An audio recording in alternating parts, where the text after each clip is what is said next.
Красная дверь, желтая дверден адамдар жалығып, енді синий малыш ойыны шығыпты. Енді бұл ойынды дұрыс ойнамасаңыздар, синий малыштың мамасы келіп қалып, ойнағандардың өмірі сұмдық болып кетеді екен. Ойнау үшін айнасы және унитазы бар ванна керек болады.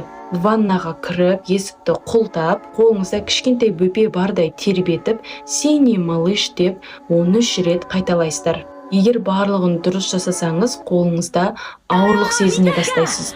Тура шынымен қолда бөпе тұрғандай. Дәл сол кезде баланы тез унитазға тастап ағызып жіберу керек. Әйтпесе оның мамасы баласын іздеп келіп қалуы мүмкін. Ал синий малыштың мамасы айнадан келеді екен. Ойнағандардың айтуы бойынша синий малыш деп 13 рет қайталаған соң бөпенің жылаған дауысын естіген екен. Енді мына видеода қыз бен жігіт баланы тез унитазға тастаудың орнына қолдарында ұзақ уақыт ұстап қалады. Сонымен мынандай